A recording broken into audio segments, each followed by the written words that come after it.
Le he puesto un título a esta enseñanza y es El buen samaritano. Seguramente usted ha escuchado o ha leído esta historia que narró Jesucristo en forma de parábola. El término parábola era la manera de Jesús ilustrar una enseñanza, y Jesús ilustraba las enseñanzas, pero esas enseñanzas con ejemplos traían consigo mensajes, principios que usted y yo debemos de acatar. Y se la quiero leer, está en el libro de Lucas capítulo 10, versículo 30. Lucas capítulo 10, versículo 30. Dice la Biblia: Jesús respondió con una historia. Un hombre judío bajaba de Jerusalén a Jericó y fue atacado por los ladrones. Le quitaron la ropa, le pegaron y lo dejaron medio muerto al costado del camino.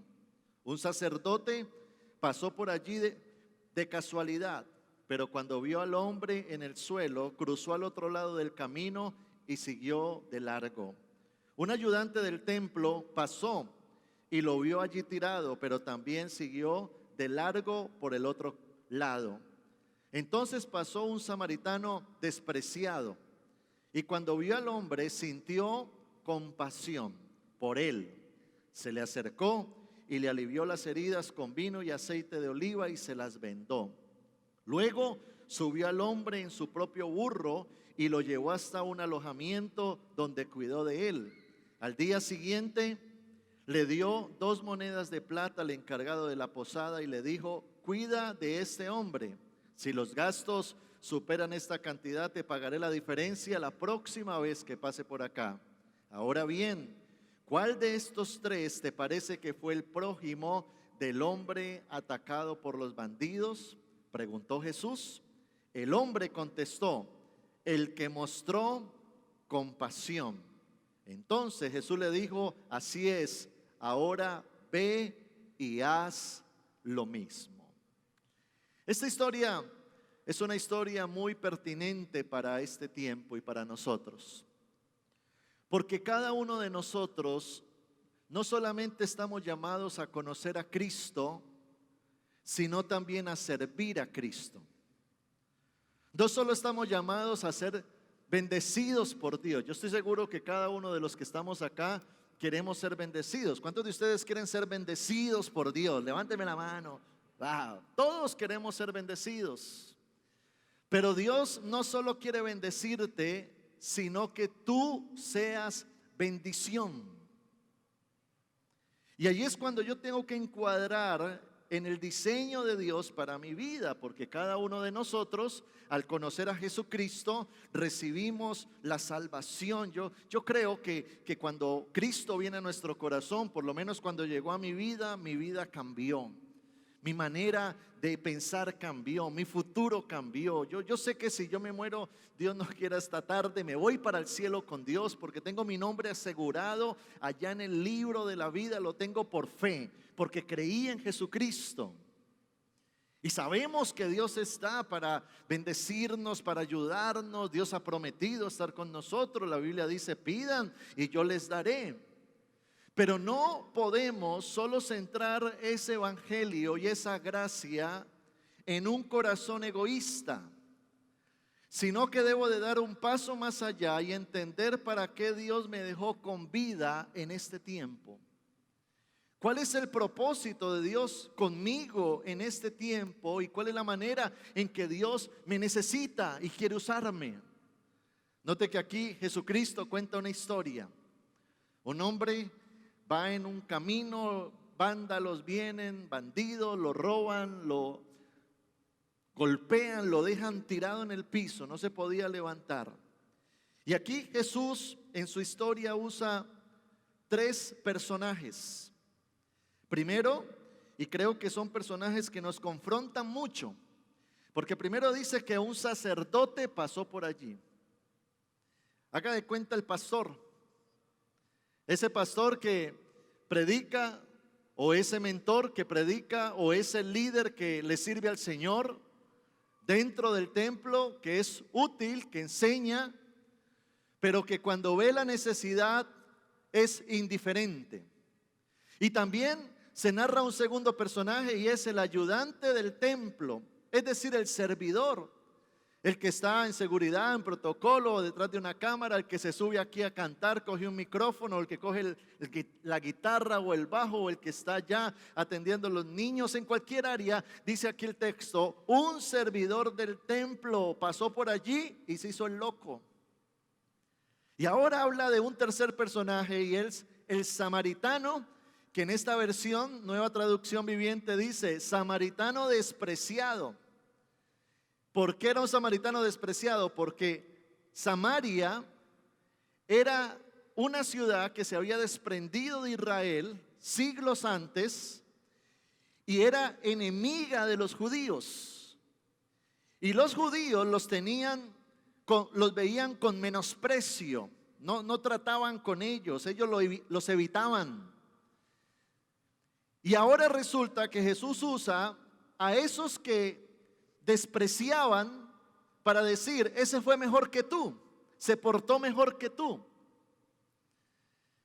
Y esto nos lleva a una realidad, y es que hay gente que quizás es impía, que no tiene a Cristo en su corazón, que son pecadores, pero muchas veces su corazón es más sensible al corazón de un creyente que recibió a Cristo en su corazón, que tiene su nombre grabado en el cielo, pero que es indiferente a la necesidad de su prójimo.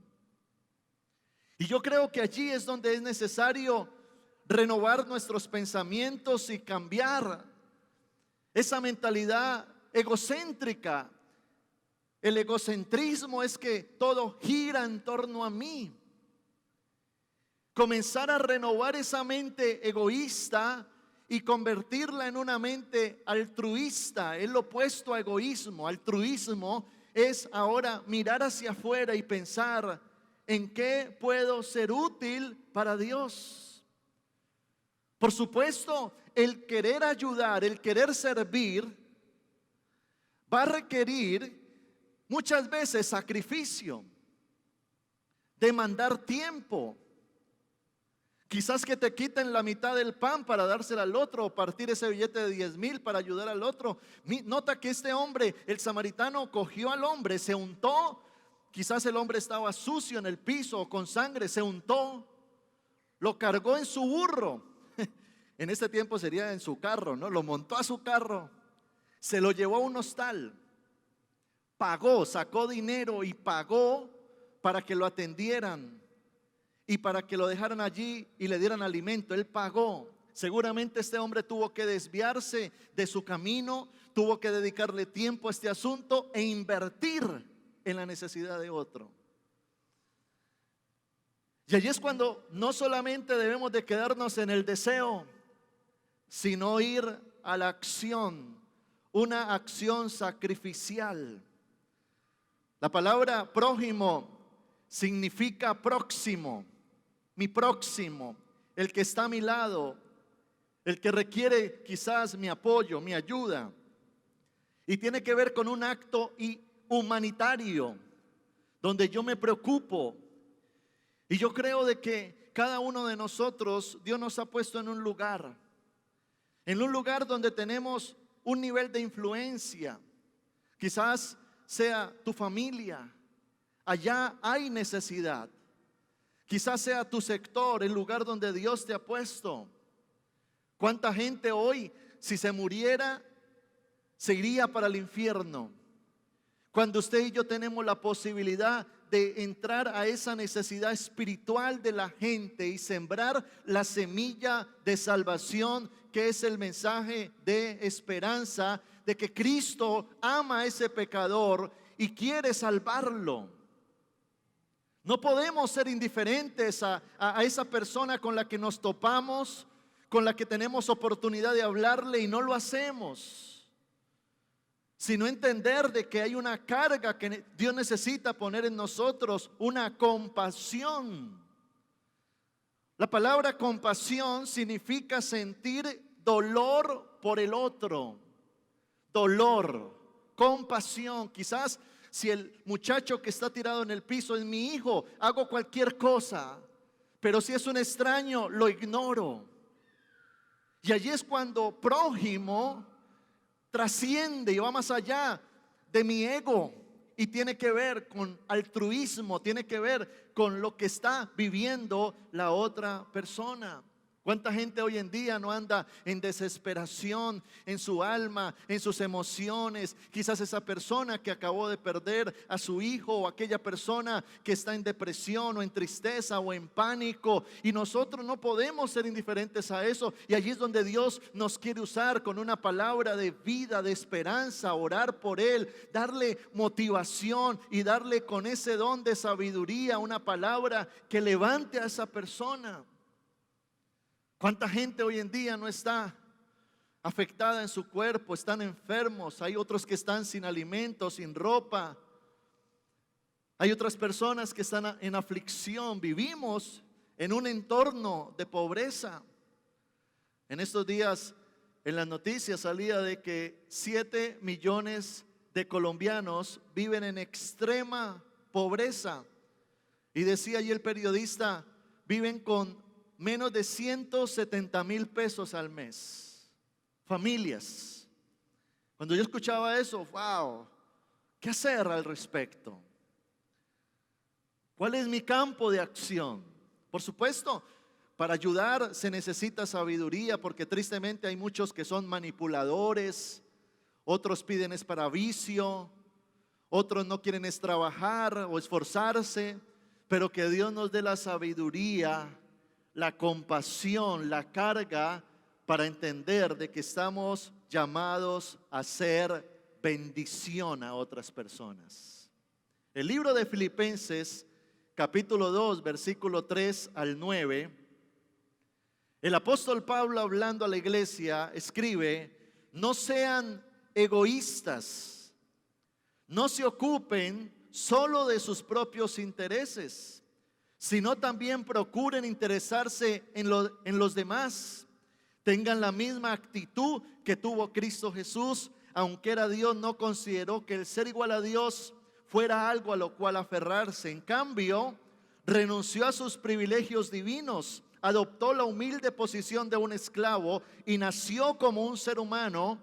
Cuando apareció en forma de hombre, se humilló a sí mismo en obediencia a Dios y murió en una cruz como morían los criminales.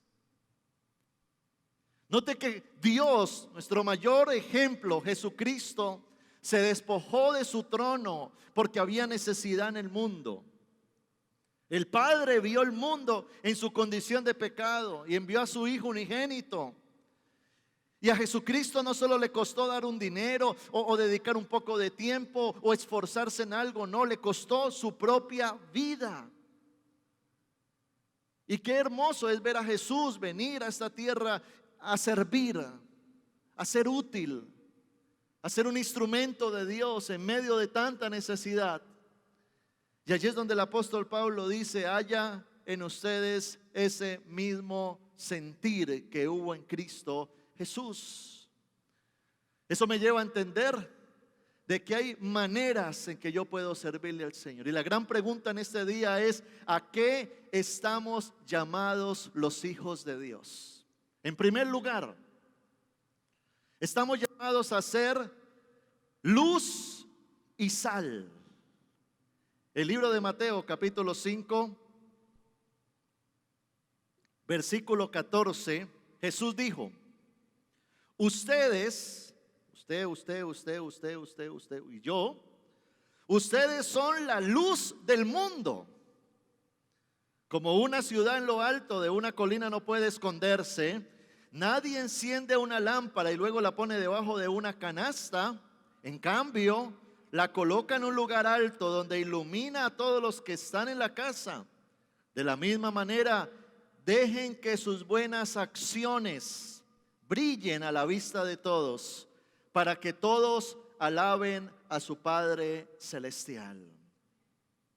Esto me muestra de que no solamente estamos llamados a ser buenas personas, estamos llamados a iluminar nuestro entorno, nuestro lugar de influencia, nuestra asignación, el lugar que Dios me ha puesto para influir, para permear, para hablar, para transmitir lo que yo tengo.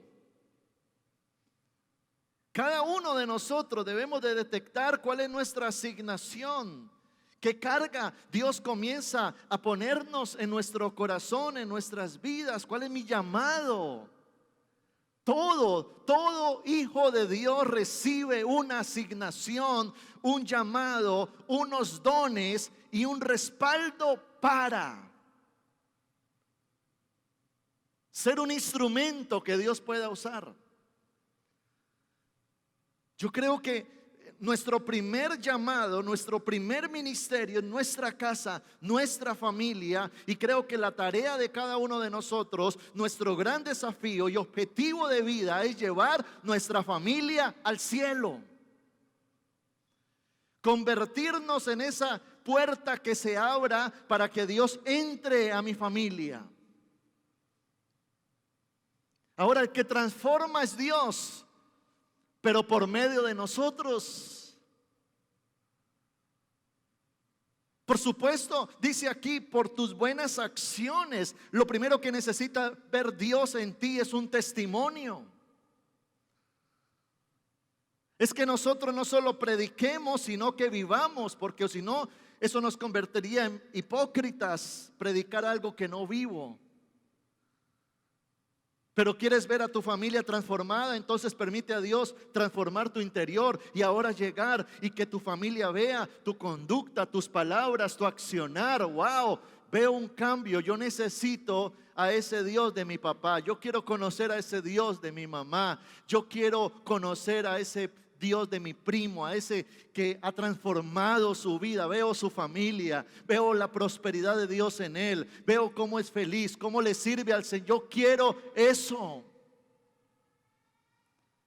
Pero también preguntarnos, y te desafío a eso, que mañana lunes que estés en tu trabajo, en tu colegio, en tu universidad, en tu sector, en tu barrio, no sé dónde estés, te preguntes algo, y es: ¿para qué Dios me puso aquí? ¿De qué manera Dios me quiere usar aquí?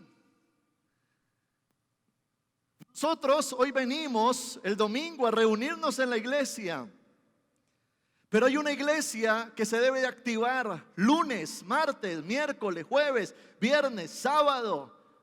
Aquí venimos a ser bendecidos, allá salimos a ser bendición.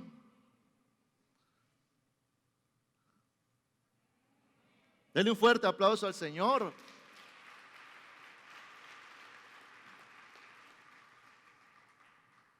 Una joven me contaba: yo soy profesora y en ese lugar he podido ganar almas, influenciar aún a mis alumnos con sabiduría, con unción, ayudar personas.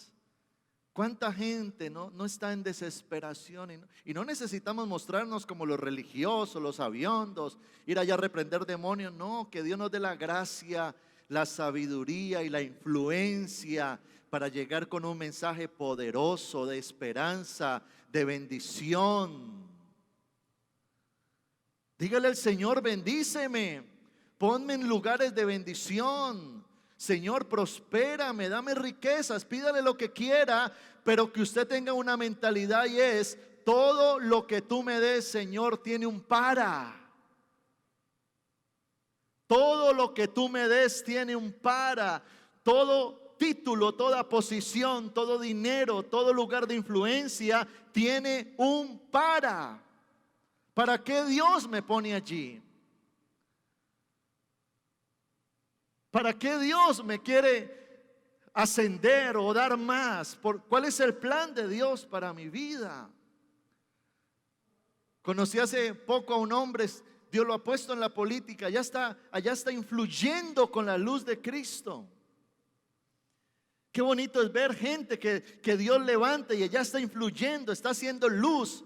El Dios del lunes, el Dios del martes, el Dios del miércoles, Él es nuestro Señor. Él gobierna nuestras vidas y quiere obrar a través de nosotros.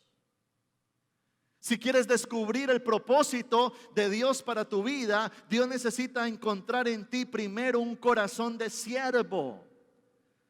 Porque propósito y servicio son sinónimos. ¿Cuánta gente no sabe su propósito de vida? ¿Por qué? Porque su mentalidad es egoísta. Y el propósito no solo tiene que ver contigo, tiene que ver con los planes de Dios a través de ti. A través. Pero qué bueno que le podamos decir al Señor: Señor, úsame, bendíceme, pero quiero ser un canal de bendición para muchas personas.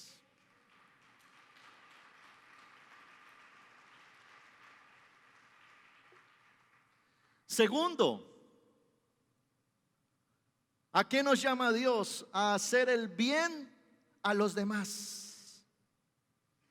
Dice el libro de Gálatas capítulo 6, verso 9 al 10. Así que no nos cansemos de hacer el bien. Repito eso. No nos cansemos de hacer el bien. A su debido tiempo cosecharemos numerosas bendiciones si no nos damos por vencidos. Por lo tanto, siempre que tengamos la oportunidad, siempre que tengamos la oportunidad, hagamos el bien a todos y en especial a los de la familia de la fe. Qué interesante este texto, porque muchas veces nos cansamos cuando quizás damos y esa persona a la que le damos lo que hace es clavarnos un cuchillo en la espalda, traicionarnos, mordernos la mano.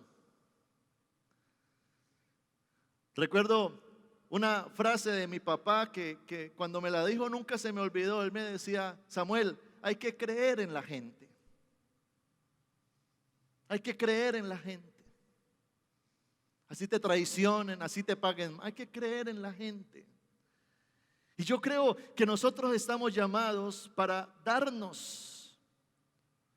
Uno de los dones y del fruto del Espíritu Santo, dice la Biblia que uno de los frutos es que somos benignos. Benignos. Y esa palabra benigno tiene que ver con que somos creados para hacer el bien. De hecho, lo opuesto a benigno es que maligno. Ahí tiene un buen nombre porque así hay personas, no, venga benigno, venga, ahí tiene un nombre para un hijo, benignito, benignito, benigno. Mientras que hay personas que son benignas, hay personas que son malignas. Es como un cáncer. El cáncer es un tumor maligno que mata, destruye, se propaga. Y hay gente en esta sociedad que está puesta por Satanás para hacer daño. Mire cómo está la sociedad hoy en día. Prendemos las noticias y ahorita el problema ya no se habla del COVID, sino de la inseguridad social. Ya no se habla de la pandemia del COVID y ya no se muestran estadísticas, sino ahorita la pandemia de la inseguridad social, y roban por todo, la atracan. Hace unas semanas yo iba en el carro, me tuve que bajar a echarle llanta aire a una de las llantas, me bajo y me cayó un man en una moto con un cuchillo y me robó el celular y se fue. Bueno, yo hice así, pero hay otros que se agarran a pelear y los terminan acuchillando, matando. No escuchamos eso todos los días. Yo veo esas personas. Son como un cáncer en la sociedad. Ellos están para hacer daño. Van y matan a ese padre de familia por un celular o por cualquier cosa. Ellos están para hacer daño, para destruir. Pero le quiero decir algo. Tú estás para construir. Tú estás para ser benigno, tú estás para dar, tú estás para bendecir, tú estás para hacer luz, tú estás para hacer respuesta, tú estás para hacer bendición a este mundo. ¡Wow! Porque ya no somos un tumor, somos bendición. El otro día estaba entrando a un supermercado, un almacén, y entonces yo abrí la puerta para entrar y venía un hombre que iba a salir del almacén y venía todo lleno de bolsas en las manos, venía por allá. Entonces yo lo miro y yo me quedo con la puerta abierta para que el Señor salga. Y entonces el Señor me mira así como sorprendido. Gracias, Señor, muchas gracias. Sorprendido. Ahora, digo que es un señor para que no digan que era una señora, que era bonita, entonces yo por quedarme ahí parado para verla. No, era un señor. ¿Pero por qué? Porque nosotros somos diferentes. Si a nosotros nos dan 5,000 pesos de más en una vuelta, devolvemos el dinero porque somos diferentes, somos honestos, somos bendición, sumamos, bendecimos, estamos para orar, estamos para dar, no para quitar, estamos para hacer benigno. Diga conmigo, yo soy benigno, dígalo. Somos benignos. No nos cansemos, dice la palabra. Y qué bueno cuando hay en nosotros esa actitud, porque entonces llego a la iglesia. Wow, yo hago parte de esta iglesia, tengo identidad con esta iglesia, me gusta la palabra del pastor, sí, pero ¿qué puedo hacer en esta iglesia? Yo quiero servir, yo quiero aportar, yo quiero ser un mentor, yo quiero crecer, quiero poner mis manos, mis talentos, mi tiempo, mi recurso para la bendición de otras personas. ¿Cuántos de ustedes han sido bendecidos en esta iglesia? Ahora, ¿qué tenemos que hacer? Ser bendición. Ser bendición. Que Dios ponga esa carga, porque Dios la va a poner y usted se va a acordar de mí cuando esté frente a una situación o frente a una persona o frente a alguien que no conozca de Cristo y ahí está el Espíritu Santo, te dice, háblale. Cuando le pase eso, acuérdese de mí. Ahí el pastor sí dijo que Dios me iba a poner esa carga. Ahora, ¿qué tenemos que hacer nosotros? Decirle, no, eso es el diablo que me está hablando. No, no es el diablo. Te reprendo, Satanás. No, es Dios. Es Dios. El otro día había una persona enferma en la calle y Dios me dice, ora por él, está enfermo. Y yo dije, pero Señor, si no se sana. Y Dios me respondió y me dijo, es que tu tarea no es sanarlo, tu tarea es orar. Permíteme tener contacto con Él a través de ti. Permíteme usar tu boca para un mensaje para esa persona. Permíteme que tu mano, que es la de un hijo de Dios, toque a ese hombre que necesita que yo lo toque. Por eso dice la Biblia que somos el cuerpo de Cristo, donde Cristo es la cabeza. Los pies de Cristo están aquí en la tierra, sus manos están aquí en la tierra, su bolsillo está aquí en la tierra. Por eso lo que hoy tenemos, Dios nos los dio, nuestros talentos, nuestras capacidades, nuestro empleo, nuestro trabajo, nuestro recurso, todo es de Él y por Él y para Él. Cambiemos, renovemos y expandamos nuestra manera de pensar, creyéndole al Señor. Esta semana estuve en nuestro centro de rehabilitación, donde el pastor Freddy, y me trae a un joven que él tuvo un accidente, se drogó un día y salió por la calle y lo atropelló un carro. Entonces tiene la mitad de su cráneo hundido y quedó medio parapléjico. Él camina así. Pero él me dice, pastor, ¿usted se acuerda de él? Y yo le digo, no. Pastor, él era un joven que se acostaba aquí en la esquina de la iglesia, un mendigo. Lo que la gente llama un desechable, una persona sin familia. Ahí se tiraba en la esquina, con su enfermedad, con ese cráneo hundido. Y un día por misericordia se recogió y se llevó para la fundación. Allá lleva 9 meses. Y es impresionante usted verlo porque es un joven alto, está gordo, está bien vestido, allá trabaja, allá es lúcido, allá está siendo útil. ¡Wow! A eso nos llamó el Señor, a ser canales de bendición a tantas personas que lo necesitan. Dele un fuerte aplauso al Señor, si usted lo cree. Y lo tercero, a lo que estamos llamados es a servir con amor. Y cuando digo servir con amor, es porque no se sirve por obligación. Tampoco se sirve por interés. Tampoco se sirve por una motivación personal y egoísta,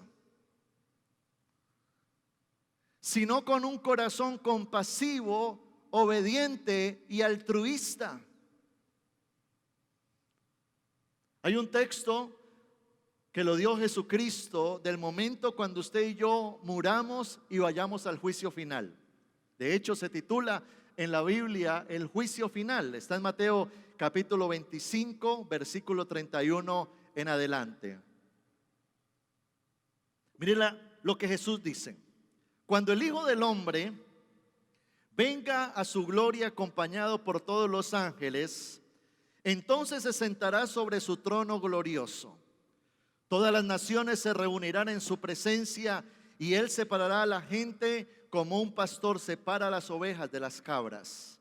Pondrá las ovejas a su derecha y a las cabras a su izquierda.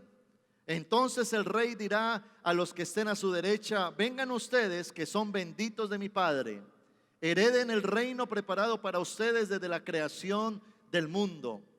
Pues tuve hambre y me alimentaron, tuve sed y me dieron de beber, fui extranjero y me invitaron a su hogar, estuve desnudo y me dieron ropa, estuve enfermo y me cuidaron, estuve en prisión y me visitaron.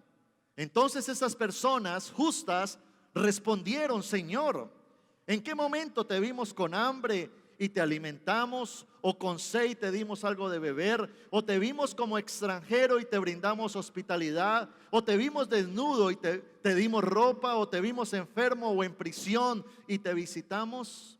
Y el rey dirá: les digo la verdad, cuando hicieron alguna de estas cosas al más insignificante de estos, mis hermanos, me lo hicieron a mí. Qué confrontante que cuando usted y yo muramos y vayamos al cielo, Dios no te va a preguntar cuántos títulos tenías en una pared, qué estudios alcanzaste, qué casa tenías, en qué carro te movías, cómo te vestían, ni te va a preguntar cuántos hijos tuviste. La pregunta que Jesucristo muestra aquí, que Dios nos va a hacer cuando vayamos al cielo, es: ¿qué hiciste para mí allá en la tierra? ¿Qué hiciste para mí allá en la tierra? ¿Qué hiciste? El escritor de Hebreos capítulo 13, versículo 3, dice la palabra: acuérdense de aquellos que están en prisión, como si ustedes mismos estuvieran allí. Acuérdense también de los que son maltratados, como si ustedes mismos sintieran en carne propia el dolor de ellos.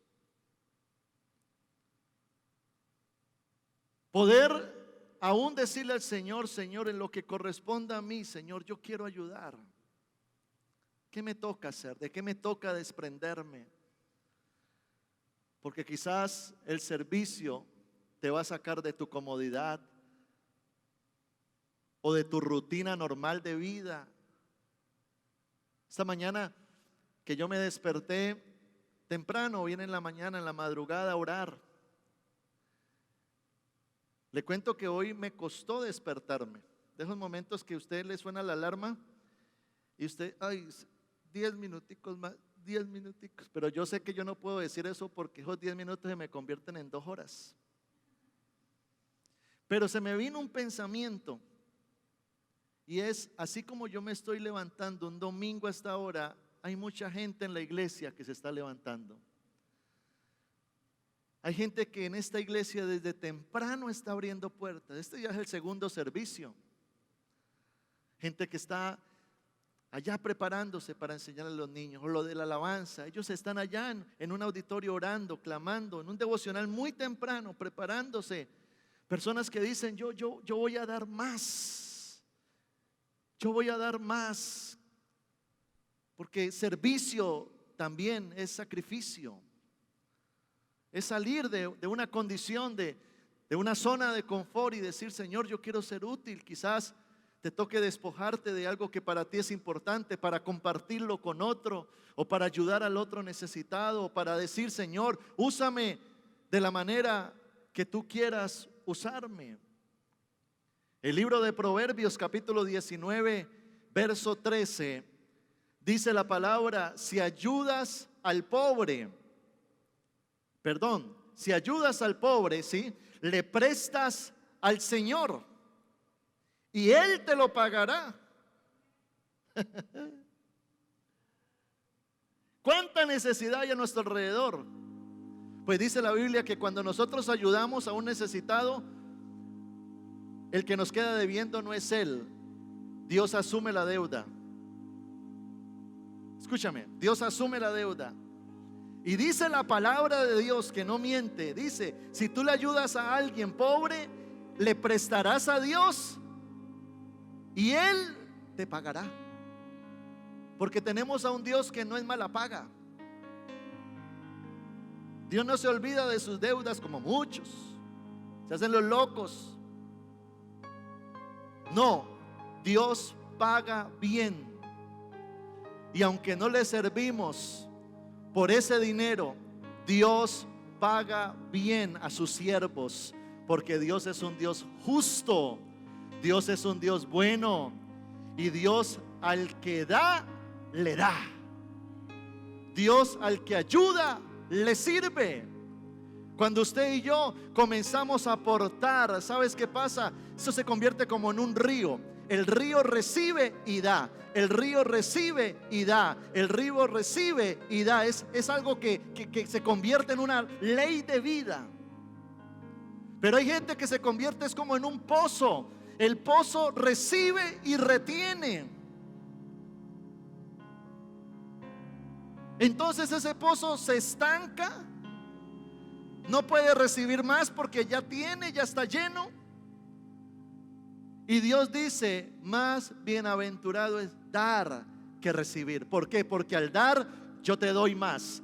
Das, yo te doy más. Das, yo te doy más. ¿Alguien me está entendiendo? Das, Dios te da. Das, Dios te da. Das, Dios te da. Das, Dios te da. Gloria al Señor, dale un fuerte aplauso al Señor.